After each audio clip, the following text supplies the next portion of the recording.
2012 really has been a mixed bag for the radio industry. While we wait for the regulatory policy to come, which indeed has been a disappointment, that has got delayed yet again, the industry is doing the best it can in trying to increase its margins, look at top line growths in various different aspects.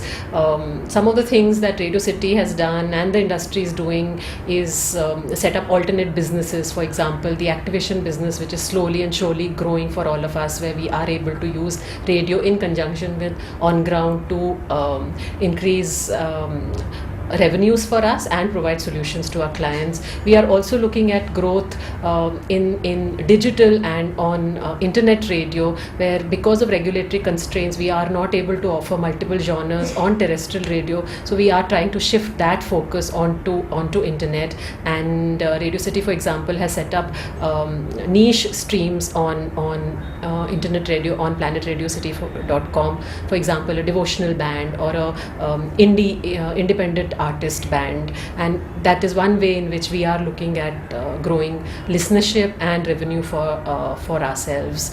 The other challenge for the industry really has been that given the subdued economic environment, we have not been able to increase our ERs dramatically. This year was the year of consolidation, where all of us were looking at growing ERs specifically in the markets where inventory has been going full for the last 2 years. For example, markets like Bombay, Delhi, Bangalore, Lucknow, Ahmedabad, Pune, etc. So while we have been able to increase ERs, they've been fairly marginal in that sense. So the growth of ER has been to the extent of 8 to 10%, and again on the back of favorable economic circumstances, we expect that ER growth to go up. But till that happens, again, for a lot of us, our top line growth is really coming from inventory fill in the smaller markets, where clearly we are looking at national advertisers to increase the amount of utilization onto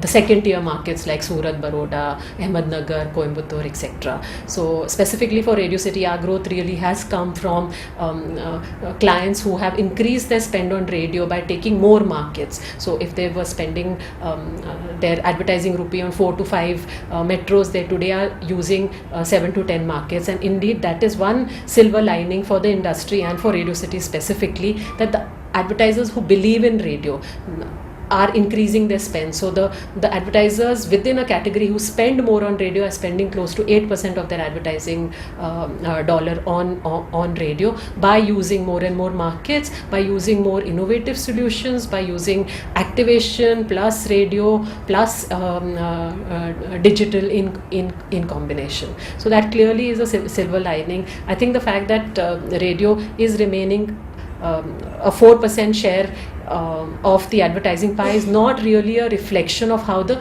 media planner or the advertiser is thinking about radio today. There is clearly heightened interest in the medium and they do want to spend more. They are, however, restricted by not the lack of their interest, but by the fact that the medium itself has not been able to show growth because of regulatory environment. It is still stuck in a position where we are available as an industry only in 81 markets. The moment that expands, the policy opens out and that expands from 80 markets to 300 markets, certainly over the next 2-3 years, I see the medium expand to go to from 4% to 8%. But however, for that, the larger regulatory environment has to change.